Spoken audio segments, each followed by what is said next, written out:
வணக்கம் நண்பர்களே, எங்கள் வாஸ்து டிப்ஸ் சேனலுக்கு வருக. தந்தேராஸ் அன்று தங்கம் அல்லது வெள்ளியை மட்டும் வீட்டிற்கு கொண்டு வாருங்கள். ஆனால் 10 ரூபாய் மதிப்புள்ள இந்த ஒரு பொருளை வீட்டிற்கு கொண்டு வாருங்கள் என்பது உங்களுக்கு தெரியுமா? செல்வத்தின் தெய்வமான லட்சுமி தேவி உங்களுடன் வருவார். நண்பர்களே, 2025ஆம் ஆண்டு அக்டோபர் 18ஆம் தேதி தந்தேராஸ் கொண்டாடப்படும். மேலும் இந்த ஒரு பொருளை நீங்கள் தந்தேராஸ் அன்று வீட்டிற்கு கொண்டு வந்தால் லட்சுமி தேவி உங்கள் வீட்டிற்கு வந்து ஒருபோதும் வெளியேறாமல் மிகவும் மகிழ்ச்சியடைவார் என்பதை நினைவில் கொள்ளுங்கள். எங்கள் வாஸ்து டிப்ஸ் தமிழ் சேனலுக்கு குழு சேர மறக்காதீர்கள். குறிப்பாக இன்றைய வீடியோவில் 10 ரூபாய் பொருளை பற்றி நாங்கள் உங்களுக்கு சொல்லப் போகிறோம். தந்தேராஸ் அன்று இந்த பொருளை நீங்கள் கொண்டு வந்தால் உங்கள் வீட்டில் பணத்தட்டுப்பாடு இருக்காது. தந்தேராஸ் மிகவும் புனிதமான நாள். இந்த நாளில் இந்த பொருட்களை வாங்குவது எப்போதும் செல்வத்தை அதிகரிக்கும். செல்வம் தொடர்ந்து வளரும். எனவே தந்தேராஸ் அன்று வாங்கப்படும் பல பொருட்களில் தங்கம் மற்றும் வெள்ளியும் அடங்கும். ஆனால் தந்தேராஸ் அன்று வாங்கினால் உங்கள் வீட்டில் உள்ள அனைத்தும் சிறந்ததாக மாறும் என்று வேதங்கள் சில விஷயங்களையும் குறிப்பிடுகின்றன என்பது உங்களுக்கு தெரியுமா? எல்லாமே மங்களகரமானது. ஏனென்றால் இந்த நாளில் இந்த பொருட்களை வாங்குவது வீட்டிற்கு மங்களகரமானதாக இருக்கும். மேலும் அனைத்து வறுமை, துயரம் மற்றும் பணம் தொடர்பான பிரச்சினைகள் வாழ்க்கையிலிருந்து முற்றிலும் மறைந்துவிடும். எனவே நீங்கள் தந்தேராஸில் இவற்றை வாங்கி வீட்டிற்கு கொண்டு வந்தால் நீங்கள் அவற்றிற்கு அதிக பணம் செலவழிக்க வேண்டியதில்லை. நீங்கள் இவற்றை வெறும் 10 ரூபாய்க்கு வாங்கலாம். தந்தேராஸில் இவற்றை வாங்கும்போது லட்சுமி தேவி மட்டுமல்ல, செல்வத்தின் கடவுளான குபேரனும் மகிழ்ச்சியடைவார். பின்னர் உங்கள் வீட்டில் செல்வம் அதிகரித்துக் கொண்டே இருக்கும். எனவே தந்தேராஸ் என்பது பல பொருட்களை வாங்குவது மிகவும் மங்களகரமானதாக கருதப்படும் ஒரு நாள். இந்த பொருட்களை வாங்குவது ஆண்டு முழுவதும் உங்கள் வீட்டில் லட்சுமி தேவியின் ஆசீர்வாதங்களை பொழிகிறது. இது பாதுகாப்பான மற்றும் பாதுகாப்பான நிதி நல்வாழ்வை உறுதி செய்கிறது. எனவே அதை பற்றி விவாதிப்போம். முதல் பொருள் என்ன? குறிப்பாக தந்தேராஸில் நீங்கள் வாங்க வேண்டிய ஒரு பொருள் என்ன? ஏனென்றால் நீங்கள் தந்தேராஸில் இந்த ஒரு பொருளை வாங்கி வீட்டிற்கு கொண்டு வந்தால் லட்சுமி தேவி உங்களுடன் வருவார். நீங்கள் மீண்டும் ஒருபோதும் நிதி பற்றாக்குறையை எதிர்கொள்ளாமல் பார்த்துக்கொள்வார். முதல் பொருள் வெற்றிலை. லட்சுமி தேவி வெற்றிலைக்குள் வசிக்கிறார். சரஸ்வதி தேவி வெற்றிலைக்குள் வசிக்கிறார். பார்வதி தேவி மற்றும் மங்கள தேவியும் வெற்றிலைக்குள் வசிக்கிறார்கள். மேலும் சிவன் மற்றும் காமதேவர் வெற்றிலைக்குள் வசிக்கிறார்கள். மேலும் பல தெய்வங்கள் வெற்றிலைக்குள் வசிக்கிறார்கள். எனவே இந்த நாளில் நீங்கள் வெற்றிலைகளை வாங்க வேண்டும். எத்தனை கொண்டு வர வேண்டும்? நீங்கள் 2 வெற்றிலைகளையும் கொண்டு வரலாம். 5ம் கொண்டு வரலாம். ஒரு வெற்றிலையை கூட வாங்கலாம். எனவே நீங்கள் ஒரு வெற்றிலையை 10 ரூபாய் அல்லது 5 ரூபாய்க்கு பெறலாம். எனவே தந்தேராஸ் அன்று வெற்றிலைகளை வாங்கி லட்சுமி தேவிக்கு அர்ப்பணிக்க மறக்காதீர்கள். அதாவது இந்த வெற்றிலைகளை லட்சுமி தேவிக்கு அர்ப்பணிக்கவும். ஏனென்றால் லட்சுமி தேவி அவற்றில் வசிக்கிறார். மேலும் லட்சுமி தேவி வெற்றிலைகளை மிகவும் விரும்புகிறார். இப்போது தீபாவளிக்கு பிறகு இந்த வெற்றிலைகளை நீங்கள் என்ன செய்ய வேண்டும்? நீங்கள் அவற்றை தண்ணீரில் மூழ்கடிக்கலாம் அல்லது ஒரு மரத்தின் கீழ் அல்லது செடியின் கீழ் வைக்கலாம். பேசலாம். தந்தேராஸ் அன்று நீங்கள் வாங்க வேண்டிய இரண்டாவது பொருள் என்ன? ஏனென்றால் நீங்கள் தந்தேராஸில் இந்த ஒரு பொருளை வாங்கினால் செல்வத்தின் தெய்வமான லட்சுமி தேவி விஷ்ணுவுடன் உங்கள் வீட்டிற்குள் வந்து ஒருபோதும் வெளியேற மாட்டார். பாருங்கள், விஷ்ணு இருக்கும் இடத்தில் லட்சுமி தேவி வசிக்கிறார். நீங்கள் விஷ்ணுவை மகிழ்வித்தவுடன் செல்வத்தின் தெய்வமான லட்சுமி தேவி உங்கள் வீட்டிற்குள் வருகிறார். லட்சுமி தேவி தானாகவே மகிழ்ச்சியடைகிறார். இப்போது நாம் லட்சுமி தேவியை மகிழ்விக்க விரும்புகிறோம். எனவே இந்த இரண்டாவது பொருளை குறிப்பாக தந்தேராஸில் வாங்க வேண்டும். இந்த நாளில் மக்கள் நிறைய தங்கம் மற்றும் வெள்ளியை வாங்குவதை நீங்கள் கவனித்திருக்க வேண்டும். அவர்கள் செம்பு மற்றும் பித்தளை பாத்திரங்களை வாங்குகிறார்கள். இப்போது தங்கம் அல்லது வெள்ளியை வாங்க முடியாதவர்கள் பலர் உள்ளனர். மேலும் அவர்களால் செம்பு அல்லது பித்தளையை கூட வாங்க முடியாது. எனவே இந்த ஒரு பொருளை வாங்கவும். தங்கம் வாங்குவதை விட இந்த ஒரு பொருளிலிருந்து நீங்கள் அதிக நன்மை அடைவீர்கள். இங்கே நாம் விஷ்ணுவுடன் தொடர்புடைய மஞ்சள் பற்றி பேசுகிறோம். மஞ்சள் வியாழன் கிரகத்தை பலப்படுத்துகிறது. எனவே நீங்கள் தங்கத்தை வாங்க முடியாத போதெல்லாம் 2 முதல் 3 கட்டிகள் முழு மஞ்சளை வாங்கவும். நீங்கள் மஞ்சள் வாங்கும்போது குறிப்பாக தந்தேராஸில் லட்சுமி தேவி விஷ்ணுவுடன் உங்கள் வீட்டிற்கு வருவார். ஒருபோதும் வெளியேற மாட்டார் என்பதை கவனியுங்கள். தந்தேராஸில் மஞ்சள் வாங்குவது மிகவும் மங்களகரமானது. இந்த வைத்தியத்தை முயற்சிக்காதவர்கள் மஞ்சள் வாங்கவில்லை. தந்தேராஸ் அன்று மஞ்சள் வாங்காதவர்கள் பலர் இருக்கிறார்கள். தெரியாதவர்கள் இந்த முறை நீங்கள் தங்கம் வாங்கினாலும் மஞ்சள் வாங்க வேண்டும். அதன் பலன்கள் வாழ்க்கையில் எப்படி கிடைக்கின்றன என்பதை பார்க்க வேண்டும். அன்னை லட்சுமி மிகவும் மகிழ்ச்சியடைகிறார். உங்கள் வீட்டில் பணப்பற்றாக்குறை ஏற்படுவதை அவள் ஒருபோதும் அனுமதிக்க மாட்டாள். எனவே அதை பற்றி பேசலாம். குறிப்பாக தந்தேராஸ் அன்று நீங்கள் வாங்க வேண்டிய மூன்றாவது விஷயம் என்ன? ஏனென்றால் இந்த பொருளை வாங்குவதன் மூலம் நீங்கள் ஒரு வருடத்திற்குள் மிகவும் பணக்காரர் ஆகிவிடுவீர்கள். பின்னர் பணத்தை நிர்வகிப்பது உங்களுக்கு கடினமாகிவிடும். இதுவரை பலர் இந்த வைத்தியத்தை செய்திருக்கிறார்கள். அவர்களுக்கு நிச்சயமாக நன்மைகள் கிடைத்துள்ளன. நீங்களும் அதை செய்ய வேண்டும். இந்த முறை தந்தேராஸ் அன்று உங்களுக்கு நிச்சயமாக நன்மைகள் கிடைக்கும். இங்கே நாம் உங்களுக்கு சொல்லப்போவது உலர்ந்த கொத்தமல்லி. தந்தேராசில் கொத்தமல்லி வாங்கி வீட்டிற்கு கொண்டு வருபவர்கள் லட்சுமி தேவியை மகிழ்விப்பார்கள். தந்தேராசில் கொத்தமல்லி வாங்குவது மிகவும் புனிதமானதாக கருதப்படுகிறது.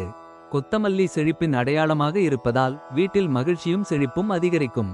தந்தேராசில் கொத்தமல்லி வாங்குபவர்கள் லட்சுமி தேவியை நேரடியாக மகிழ்விப்பார்கள். இப்போது நீங்கள் கொத்தமல்லி வாங்க வேண்டும். அதை வைத்து என்ன செய்ய வேண்டும்? பூஜையின் போது ஒரு மண் விளக்கிலோ அல்லது ஒரு கிண்ணத்திலோ சிறிது கொத்தமல்லி வைக்கவும். அதை லட்சுமி தேவிக்கு அர்ப்பணிக்கவும். இந்த கொத்தமல்லி அவள் முன் வைக்கவும். பின்னர் தீபாவளி அன்று நீங்கள் செய்வது போல் உங்கள் பூஜையை செய்யுங்கள். அதன் பிறகு நீங்கள் என்ன செய்ய வேண்டும்? இந்த கொத்தமல்லியை எடுத்து மண்ணுடன் கூடிய எந்த வெற்றுப்பானையிலும் நடவும். பச்சை கொத்தமல்லி விதைகள் உள்ளிருந்து வெளிவரும்போது உங்கள் வீட்டின் செல்வம் பெருகும். உங்கள் கருவூலம் செல்வத்தால் பெருகும். இது மிகவும் சிறப்பு வாய்ந்த மற்றும் நன்மை பயக்கும் பரிகாரம். இந்த முறை நீங்கள் தந்தேராசில் கொத்தமல்லி வாங்க வேண்டும். தீபாவளி நாளில் நாம் வழிபடும் போது அதை லட்சுமி தேவியின் முன் வையுங்கள். நீங்கள் விரும்பினால் தந்தேராஸ் அன்று லட்சுமி தேவிக்கு சிறிது கொத்தமல்லியை கொடுத்து ஒரு தொட்டியில் நடவும். இது மிகவும் நன்மை பயக்கும், மிகவும் அற்புதமானது. தந்தேராஸ் அன்று இந்த கொத்தமல்லி வாங்குவது கற்பனை செய்ய முடியாதது. எனவே தந்தேராஸ் அன்று நீங்கள் வேறு எந்த பொருளை வாங்க வேண்டும் என்பதை பற்றி விவாதிப்போம். ஏனெனில் இந்த வாய்ப்பு வருடத்திற்கு ஒரு முறை மட்டுமே வரும், இல்லையா? எனவே இந்த வாய்ப்பை நழுவ விடாதீர்கள். நான் உங்களுக்கு சொல்லப்போகும் இந்த பொருளை வாங்கி வீட்டிற்கு கொண்டு வாருங்கள். எனவே தந்தேராஸ் அன்று நீங்கள் நிச்சயமாக கோமதி சக்கரத்தை வாங்க வேண்டும். ஏனென்றால் தந்தேராஸ் அன்று கோமதி சக்கரத்தை வாங்கி வீட்டிற்கு கொண்டு வருபவர் அவரது பெட்டகத்தில் ஒருபோதும் பணம் இல்லாமல் இருப்பதில்லை. தீய கண் உங்கள் பணத்தை பாதிக்காது, உங்கள் பணம் வீட்டிற்குள் வருவதை நிறுத்தாது. பல நேரங்களில் வீட்டிற்குள் வரும் பணம் திரும்பி செல்வது அல்லது வந்த பணம் வீணாகி வருவது அல்லது வீட்டில் என்ன இருக்கிறது என்று யாருக்கு தெரியும், பணம் வரவில்லை என்று தெரிகிறது. இந்த நாளில் நீங்கள் கோமதி சக்கரத்தை உங்கள் வீட்டிற்கு கொண்டு வந்தால் தீய கண் பணத்தை பாதிக்காது, பணம் நிற்காது. மேலும் பணம் வரும் மூடிய வழிகளும் உங்கள் வாழ்க்கையில் திறந்து கொண்டே இருக்கும். எனவே நீங்கள் எத்தனை கோமதி சக்கரங்களை வாங்க வேண்டும்? நீங்கள் குறைந்தது 11 கோமதி சக்கரங்களை வாங்க வேண்டும். 11 வாங்க முடியாதவர்கள் நிச்சயமாக குறைந்தது 5 கோமதி சக்கரங்களை வாங்கி வீட்டிற்கு கொண்டு வர வேண்டும். எனவே நீங்கள் என்ன செய்ய வேண்டும்? தீபாவளி பூஜையில் இந்த கோமதி சக்கரங்களை வைத்திருங்கள். பூஜையுடன் பின்னர் அவற்றை ஒரு மஞ்சள் துணியில் கட்டி உங்கள் பெட்டகத்தில் வைக்கவும். பின்னர் பணம் பெட்டகத்திற்குள் எப்படி வருகிறது, பணம் அங்கே எப்படி இருக்கிறது என்பதை பாருங்கள். உங்கள் பெட்டகம் செல்வத்துடன் தொடர்ந்து வளரும். செல்வத்திற்கான பல வழிகள் உங்கள் வாழ்க்கையில் திறக்கும். அதை நீங்கள் நினைத்து கூட பார்க்க முடியாது. தந்தேராசில் இந்த பொருட்களை வாங்கவும். கூடுதலாக இந்த நாளில் ஒரு துடைப்பம் வாங்குவது மிகவும் புனிதமானதாக கருதப்படுகிறது என்பதை நீங்கள் அறிவீர்கள். ஏனெனில் லட்சுமி தேவி துடைப்பத்திற்குள் வசிக்கிறார். எனவே இந்த நாளில் நீங்கள் நிச்சயமாக ஒரு துடைப்பம் வாங்க வேண்டும். இந்த தந்தேராஸ் பண்டிகையின் போது செல்வத்தின் தெய்வமான லட்சுமி தேவியின் சிலைகளையும் லாபத்தின் கடவுளான விநாயகர் சிலைகளையும் வீட்டிற்கு கொண்டு வர வேண்டும். நீங்கள் கொண்டு வரும் எந்த சிலைகளும் அவை லட்சுமி தேவியின் சிலைகளாக இருந்தாலும் சரி, விநாயகரின் சிலைகளாக இருந்தாலும் சரி, களிமண்ணால் செய்யப்பட்டதாக இருக்க வேண்டும். தந்தேராசில் நாம் கொண்டு வரும் களிமண் சிலைகள் மிகவும் புனிதமானதாக கருதப்படுகின்றன. மேலும் இந்த நாளில் லட்சுமி மற்றும் விநாயகர் சிலைகளை உங்கள் வீட்டிற்கு கொண்டு வரும்போது உங்களுக்கு ஒருபோதும் செல்வ பற்றாக்குறை ஏற்படாது. தந்தேராசில் விநாயகர் மற்றும் லட்சுமி தேவியின் சிலைகளை வாங்கும் போது 2 சிலைகளும் தனித்தனியாக இருக்க வேண்டும். மேலும் 2 சிலைகளும் அமர்ந்திருக்க வேண்டும் என்பதை நினைவில் கொள்ளுங்கள். நிற்கும் சிலைகள் ஆக்ரோஷமானவை மற்றும் விளையாட்டுத்தனமானவை என்று கருதப்படுகின்றன. நீங்கள் நிற்கும் தோரணையில் சிலைகளை கொண்டு வந்தால் உங்கள் வீடு தொடர்ந்து செல்வ பற்றாக்குறையை அனுபவிக்கக்கூடும். சிலை எந்த வகையிலும் சேதமடையவோ அல்லது உடைக்கப்படவோ கூடாது என்பதையும் நீங்கள் உறுதி செய்ய வேண்டும். விநாயகர் சிலையை வாங்கும் போது அவரது தண்டு இடது பக்கம் வளைந்திருப்பதையும் அவரது வாகனமான எலி சிலையில் சித்தரிக்கப்பட்டுள்ளதையும் உறுதிப்படுத்திக் கொள்ளுங்கள். விநாயகர் கையில் லட்டு அல்லது மோடக்கையும் வைத்திருக்க வேண்டும். லட்சுமி தேவியின் சிலை தாமரை மலரில் அமர்ந்து நாணயங்களை வைத்திருக்க வேண்டும் அல்லது நாணயங்களை எண்ண வேண்டும். அத்தகைய சிலைகளை வீட்டிற்கு கொண்டு வருவது மிகவும் புனிதமானதாக கருதப்படுகிறது. இருப்பினும் நீங்கள் யானை அல்லது தாமரை மலரின் மீது அமர்ந்திருக்கும் லட்சுமி தேவியின் சிலை அல்லது படத்தை மட்டுமே கொண்டு வர வேண்டும். இந்த நாளில் ஒருபோதும் பிளாஸ்டிக் சிலைகளை வாங்கக்கூடாது, அவற்றை வழிபாட்டிலும் பயன்படுத்தக்கூடாது. 8 உலோகங்களால் ஆனவை கூட களிமண் அல்லது உலோக சிலைகளை மட்டுமே வாங்க வேண்டும். தந்தேராஸில் நீங்கள் வாங்க வேண்டிய 10வது பொருள் குபேர இயந்திரம். குபேர இயந்திரம் நிறுவப்பட்ட வீடு செல்வத்தின் கடவுளான குபேரனின் வீடு என்று நம்பப்படுகிறது. லட்சுமி தேவியும் அங்கு வசிக்கிறார். வடக்கு திசையில் தன் குபேர இயந்திரத்தை நிறுவ வேண்டும். இந்த திசையை முறையாக வைப்பது குடும்பத்திற்கு செழிப்பையும் மகிழ்ச்சியையும் தருகிறது. மேலும் உங்கள் வீட்டில் உள்ள எந்தவொரு வாஸ்து குறைபாடுகளும் நீங்கும். மேலும் உங்கள் வணிகம் ஆசீர்வதிக்கப்படும். பல நேரங்களில் அவர்கள் கடினமாக உழைத்தாலும் மக்கள் உங்களைப் போல அதிக பணம் சம்பாதிக்க தவறிவிடுகிறார்கள். நீங்கள் கடினமாக உழைத்தாலும் உங்கள் கருவூலம் காலியாகவே இருக்கும். ஆண்டு முழுவதும் அவற்றை நிரப்ப தந்தேராஸ் மற்றும் தீபாவளியின் போது குபேர இயந்திரத்தின் சடங்கு வழிபாட்டை செய்ய வேண்டும். குபேர மந்திரத்தை குறைந்தது ஒரு முறை அல்லது 2 முறை ஜெபமாலை ஜெபிக்க வேண்டும். 11வது பொருள் தங்கம் மற்றும் வெள்ளி நகைகள் அல்லது நாணயம். உங்கள் வருமானத்தை பொறுத்து இன்று தங்கம் மற்றும் வெள்ளி நகைகள் அல்லது வெள்ளி நாணயம் வாங்கி அதை வணங்க வேண்டும். உங்களிடம் பணம் இல்லை என்றால் இந்த நாளில் தங்கம் மற்றும் வெள்ளி நகைகளுக்கு பதிலாக மண்பாண்டம் அல்லது மேடை வாங்குவது ஆண்டு முழுவதும் உங்கள் வீட்டிற்கு ஏராளமான செழிப்பை கொண்டுவரும். தந்தேராஸில் புதிய பாத்திரங்கள் வாங்கப்படுகின்றன என்பது அனைவருக்கும் தெரியும். இருப்பினும் இந்த நாளில் பித்தளை பாத்திரங்கள் வாங்கும்போது மிகவும் புனிதமானவை என்பதை நினைவில் கொள்ளுங்கள். பழைய உடைந்த பாத்திரங்களை புதியவற்றால் மாற்றலாம். ஒருவரிடம் பாத்திரங்களை வாங்க வழி இல்லை என்றால் அவர் இந்த நாளில் பூஜை தொடர்பான பொருட்களை மட்டுமே வாங்கி வீட்டிற்கு வர வேண்டும். இதை செய்வதன் மூலம் குபேர பகவான் மற்றும் லட்சுமி தேவியின் ஆசிகளையும் பெறுவீர்கள். ஒருவருக்கு வசதி இருந்தால் இந்த நாளில் அவர் தனது திறனுக்கு ஏற்ப எதையும் வாங்க முடியும். ஆனால் இந்த நாளில் தவறுதலாக கூட இரும்பு பாத்திரங்களை வாங்கக்கூடாது. இரும்பு பாத்திரங்களை வாங்குவது சனி தோஷத்தை ஏற்படுத்தும். சனி கிரகம் தொடர்பான பிரச்சனைகள் உங்கள் வாழ்க்கையிலும் உங்கள் ஜாதகத்திலும் குடும்பத்திலும் வரலாம். ராகு மற்றும் கேது கிரகங்களும் வலுவடையும். ரோலி, அக்ஷதம், குங்குமக் கலவம் போன்ற பூஜை தொடர்பான சில பொருட்களை அல்லது கிராம்பு, ஏலக்காய், வெற்றிலை, பாக்கு, பாதஷா போன்ற வேறு எந்த பொருளையும் நீங்கள் கொண்டு வர வேண்டியிருந்தால் அதையும் இந்த நாளில் வாங்கலாம். கூடுதலாக வாரம் முழுவதும் கொண்டாடப்படும் விரதங்கள் மற்றும் பண்டிகைகளுக்கு அர்ப்பணிக்கப்பட்டவை, ராமாயணம் மற்றும் மகாபாரதம் பற்றிய புத்தகங்கள் போன்ற மத புத்தகங்களையும் வீட்டிற்கு கொண்டு வரலாம். மேலும் நீங்கள் அவற்றை படித்தால் புராணங்களையும் வீட்டிற்கு கொண்டு வரலாம். அவற்றை வீட்டிற்கு கொண்டு வந்த பிறகு உங்களுக்கு நேரம் கிடைக்கும் போதெல்லாம் நீங்களே படிக்க வேண்டும், மற்றவர்களுக்கும் படிக்க வேண்டும். இந்த பொருட்களில் ஏதேனும் ஒன்றை வாங்குவது ஆண்டு முழுவதும் லட்சுமி தேவியின் ஆசீர்வாதங்களை உங்கள் வீட்டிற்கு கொண்டுவரும் என்று கூறப்படுகிறது. நீங்கள் ஒருபோதும் கடன் வாங்க வேண்டியதில்லை. உங்கள் வருமானத்தை இரட்டிப்பாக்குவதை நீங்கள் காண்பீர்கள். தந்தேராஸில் ஒரு புதிய விளக்குமாறு வாங்குவது மிகவும் மங்களகரமானதாக கருதப்படுகிறது. துடைப்பம் லட்சுமி தேவியின் சின்னமாக கருதப்படுகிறது. மேலும் புதிய துடைப்பத்தை வணங்கி தந்தேராஸில் அதை பயன்படுத்துவது வீட்டிலிருந்து அனைத்து எதிர்மறை சக்திகளையும் நீக்கி மகிழ்ச்சியையும் செழிப்பையும் தரும் என்று நம்பப்படுகிறது. முடிந்தால் தந்தேராஸில் ஒரு துடைப்பத்தை ரகசியமாக தானம் செய்ய வேண்டும். நீங்கள் அதை ஒரு கோவிலில், ஒரு குறுக்கு வழியில் அல்லது ஒரு ஏழை நபர் அதை எடுக்கக்கூடிய இடத்தில் வைக்க வேண்டும். 2வது பொருள் முழு கொத்தமல்லி. நீங்கள் தந்தேராஸில் எதையாவது கொண்டு வந்தாலும் இல்லாவிட்டாலும் யார் வேண்டுமானாலும் முழு கொத்தமல்லியை கொண்டு வரலாம். தந்தேராஸில் கொத்தமல்லி விதைகளை வணங்கிய பிறகு அவற்றை உங்கள் வீட்டில் ஒரு தொட்டியில் வைக்க வேண்டும். அவ்வாறு செய்வது உங்கள் வீட்டிற்கு செழிப்பை தரும் என்று கூறப்படுகிறது. தேவையற்ற தினசரி செலவுகளும் கட்டுப்படுத்தப்படுகின்றன. இந்த நாளில் உப்பும் வாங்க வேண்டும். உங்களுக்கு கிடைக்கும் எந்த உப்பையும் வீட்டிற்கு கொண்டு வாருங்கள். தீபாவளிக்கு அடுத்த நாள் கோவர்தன் மற்றும் பாய் தூஜ் வரை தந்தேராஸிலிருந்து இந்த உப்பை பயன்படுத்தவும். இந்த 5 நாட்களுக்கு உங்கள் வீட்டைச் சுற்றி ஒரு வால் உப்பையும் வைக்க வேண்டும். இது வறுமையை நீக்குகிறது மற்றும் உங்கள் வீட்டிலிருந்து எதிர்மறை சக்தியை நீக்குகிறது. நீங்கள் வீட்டிற்கு கொண்டு வர வேண்டிய 4வது பொருள் கோமதி சக்கரம். கோமதி சக்கரம் உள்ள வீட்டில் மகிழ்ச்சி, அதிர்ஷ்டம் மற்றும் செழிப்பு ஆகியவை நிறைந்திருக்கும் என்று கூறப்படுகிறது. வீட்டில் கோமதி சக்கரம் வைத்திருப்பது வாஸ்து குறைபாடுகளையும் நீக்க உதவுகிறது. குடும்பத்தில் யாருக்காவது தன்னம்பிக்கை இல்லாவிட்டால் தந்தேராஸ் அன்று கோமதி சக்கரத்தை கொண்டு வந்து அதை வழிபடுங்கள். பின்னர் அதை உங்கள் கோவிலிலோ அல்லது உங்கள் பணத்தை வைத்திருக்கும் இடத்திலோ வைக்கவும். அவ்வாறு செய்வது தொடர்புடைய ஏதேனும் சிக்கல்களை தணிக்கும். 5வது பொருள் பசுக்கள். நீங்கள் வெள்ளை, பழுப்பு, மஞ்சள் அல்லது புள்ளிகள் கொண்ட பசுக்களை காண்பீர்கள். இருப்பினும் வெள்ளை அல்லது மஞ்சள் பசுக்களை கொண்டு வாருங்கள். பசுக்கள் காணப்படும் வீட்டில் லட்சுமி தேவி எப்போதும் வசிப்பதாக கூறப்படுகிறது. பசுக்கள் லட்சுமி தேவியை ஈர்க்கின்றன. எனவே இன்று 5, 7, 11 அல்லது 13 பசுக்களை கொண்டு வாருங்கள்.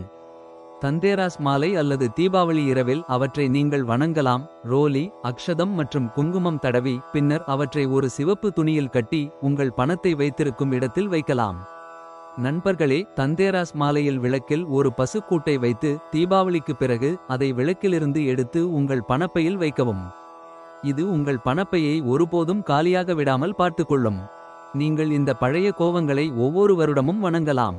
நீங்கள் ஒவ்வொரு வருடமும் கோவங்களை வாங்க வேண்டியதில்லை. நீங்கள் புதிய கோவங்களை வாங்க விரும்பினால் பழையவற்றை இப்போதே தண்ணீரில் ஊற்றவும். 6வது பொருள் ஸ்ரீ யந்திரம். ஸ்ரீ யந்திரத்தை வாங்கும் போது அதில் உள்ள அனைத்து அடையாளங்களும் தெளிவாக பொறிக்கப்பட்டுள்ளதா என்பதை உறுதிப்படுத்திக் கொள்ளுங்கள். ஸ்ரீ யந்திரத்தை தவறாமல் வழிபடும் வீட்டில் பணப்பற்றாக்குறை ஏற்படாது. 7வது பொருள் 7 முக ருத்ராட்ச ஜெபமாலை அல்லது 7 முக ருத்ராட்சம். தந்தேராஸ் அன்று 7 முக ருத்ராட்சத்தை வீட்டிற்கு கொண்டு வந்து பரிந்துரைக்கப்பட்ட சடங்குகளுடன் அதை வணங்கினால் அல்லது இந்த ருத்ராட்சத்தை சிவ வழிபாட்டில் பயன்படுத்தி ஏதேனும் மந்திரத்தை உச்சரித்தால் அது உங்கள் வீட்டில் எந்த பிரச்சனையும் ஏற்படாமல் தடுக்கும். தீபாவளி தீபங்களின் பண்டிகை என்பதால் அகால மரணம் குறித்த பயம் இல்லை. மேலும் இந்த நாளில் உங்கள் திறனுக்கு ஏற்ப விளக்குகள் ஏற்றப்படுகின்றன. தந்தேராஸ் அன்றும் விளக்குகள் ஏற்றப்பட வேண்டும். உங்கள் வீட்டில் லட்சுமி தேவியின் இருப்பு இருக்க வேண்டும் என்றும் ஆண்டு முழுவதும் பணப்பற்றாக்குறை இருக்கக்கூடாது என்றும் நீங்கள் ஒருபோதும் கடன் வாங்க வேண்டியதில்லை என்றும் விரும்பினால் தந்தேராஸ் அன்று மாலையில் உள்ளே 13 விளக்குகளையும் வெளியே 13 விளக்குகளையும் ஏற்றி வைக்கவும். இதை செய்வது லட்சுமி தேவியின் ஆசீர்வாதத்தையும் தரும். மேலும் தந்தேராஸ் அன்று நீங்கள் நிச்சயமாக மண் விளக்குகளை வாங்க வேண்டும். உங்கள் வசதிக்கேற்ப மண் விளக்குகளை வாங்கலாம். முடிந்தால் பணம் பற்றாக்குறை உள்ள ஒரு ஏழை வீட்டிற்கு எண்ணெய் மற்றும் திரியுடன் மண் விளக்குகளையும் தானம் செய்யலாம். தந்தேராஸ் அன்று நீங்கள் நிச்சயமாக லட்சுமி மற்றும் விநாயகர் சிலைகளை வாங்க வேண்டும். களிமண் சிலையை வீட்டிற்கு கொண்டு வருவது புனிதமாக கருதப்படுகிறது. நீங்கள் களிமண் சிலையை கொண்டு வர விரும்பவில்லை என்றால் வெள்ளி, தங்கம் அல்லது பித்தளை போன்ற உலோக சிலையையும் கொண்டு வரலாம். இருப்பினும் உங்களிடம் ஏற்கனவே ஒரு களிமண் சிலை இருந்தால் அதை மூழ்கடித்து தந்தேராஸ் அன்று புதிய சிலைகளை கொண்டு வந்து உரிய சடங்குகளுடன் வணங்க வேண்டும். தீபாவளி அன்று மாலை தந்தேராஸ் அன்று வாங்கிய புதிய சிலைகளை நீங்கள் வணங்க வேண்டும். தந்தேராஸ் அன்று விநாயகர் மற்றும் லட்சுமி தேவியின் சிலைகளை வாங்கும்போது 2 சிலைகளும் தனித்தனியாக இருக்க வேண்டும். 2 சிலைகளும் அமர்ந்திருக்க வேண்டும் என்பதை நினைவில் கொள்ளுங்கள். நிற்கும் சிலைகள் ஆக்ரோஷமானவை மற்றும் விளையாட்டுத்தனமானவை என்று கருதப்படுகின்றன. நீங்கள் நிற்கும் தோரணையில் சிலைகளை கொண்டு வந்தால் உங்கள் வீட்டில் தொடர்ந்து செல்வ பற்றாக்குறை ஏற்படலாம். சிலை எந்த வகையிலும் சேதமடையவோ அல்லது உடைக்கப்படவோ கூடாது என்பதை நீங்கள் உறுதி செய்ய வேண்டும். விநாயகர் சிலையை வாங்கும்போது அவரது தண்டு இடதுபுறமாக வளைந்திருப்பதையும் அவரது வாகனமான எலி சிலையில் சித்தரிக்கப்பட்டுள்ளதையும் உறுதிப்படுத்திக் கொள்ளுங்கள். விநாயகர் கையில் லட்டு அல்லது மோடக் வைத்திருக்க வேண்டும். லட்சுமி தேவியின் சிலை தாமரை மலரில் அமர்ந்து நாணயங்களை வைத்திருக்க வேண்டும் அல்லது நாணயங்களை எண்ண வேண்டும். அத்தகைய சிலைகளை வீட்டிற்கு கொண்டு வருவது மிகவும் புனிதமானதாக கருதப்படுகிறது. இருப்பினும் யானை அல்லது தாமரை மலரின் மீது அமர்ந்திருக்கும் லட்சுமி தேவியின் சிலை அல்லது படத்தை மட்டுமே நீங்கள் கொண்டு வர வேண்டும். இந்த நாளில் பிளாஸ்டிக் சிலைகளை ஒருபோதும் வாங்கக்கூடாது. அவற்றை வழிபாட்டிலும் பயன்படுத்தக்கூடாது. நீங்கள் களிமண் அல்லது உலோக சிலைகளை மட்டுமே வாங்க வேண்டும். 8 உலோகங்களால் செய்யப்பட்டவை கூட. தந்தேராஸில் நீங்கள் வாங்க வேண்டிய 10வது பொருள் குபேர யந்திரம். குபேர யந்திரம் நிறுவப்பட்ட வீட்டில் செல்வத்தின் கடவுளான குபேரன் வசிக்கிறார். லட்சுமி தேவியும் அங்கு வசிக்கிறார். நீங்கள் தன் குபேர யந்திரத்தை வடக்கு திசையில் நிறுவ வேண்டும். இந்த திசையை முறையாக வைப்பது குடும்பத்திற்கு செழிப்பையும் மகிழ்ச்சியையும் தருகிறது. மேலும் உங்கள் வீட்டில் உள்ள வாஸ்து குறைபாடுகள் நீங்கும். மேலும் உங்கள் வணிகம் செழிக்கும். சில நேரங்களில் கடினமாக உழைத்தாலும் மக்கள் உங்களைப் போல அதிக பணம் சம்பாதிக்க தவறிவிடுவார்கள். உங்கள் கடின உழைப்பு இருந்தபோதிலும் உங்கள் கருவூலம் காலியாகவே இருக்கும். வருடம் முழுவதும் அவை நிறைந்திருக்க தந்தேராஸ் மற்றும் தீபாவளி அன்று குபேர யந்திரத்தை முறையான சடங்குகளுடன் வழிபட வேண்டும். குபேர மந்திரத்தை குறைந்தது ஒரு முறை அல்லது 2 முறை உச்சரிக்க வேண்டும். 11வது பொருள் தங்கம் மற்றும் வெள்ளி நகைகள் அல்லது நாணயம். உங்கள் வருமானத்தை பொறுத்து இன்று தங்கம் மற்றும் வெள்ளி நகைகள் அல்லது வெள்ளி நாணயம் வாங்கி வணங்க வேண்டும். உங்களால் அதை வாங்க முடியாவிட்டால் தங்கம் அல்லது வெள்ளி நகைகளுக்கு பதிலாக இந்த நாளில் மண்பாண்டங்கள் அல்லது மேடையை வாங்குவது ஆண்டு முழுவதும் உங்கள் வீட்டிற்கு செழிப்பை தரும். தந்தேராஸில் புதிய பாத்திரங்கள் வாங்கப்படுகின்றன என்பது அனைவருக்கும் தெரியும். இருப்பினும் புதிய பாத்திரங்களை வாங்கும்போது கூட இந்த நாளில் பித்தளை பாத்திரங்களை வாங்குவது மிகவும் புனிதமானது என்பதை நீங்கள் நினைவில் கொள்ள வேண்டும். பழைய உடைந்த பாத்திரங்களை மாற்றி புதியவற்றை வீட்டிற்கு கொண்டு வரலாம். பாத்திரங்களை வாங்க முடியாதவர்கள் இந்த நாளில் பூஜை தொடர்பான பொருட்களை வாங்க வேண்டும். அவ்வாறு செய்வது குபேரர் மற்றும் லட்சுமி தேவியின் ஆசீர்வாதத்தையும் தருகிறது. அதை வாங்கக்கூடியவர்கள் இந்த நாளில் தங்களால் முடிந்த எதையும் வாங்கலாம்.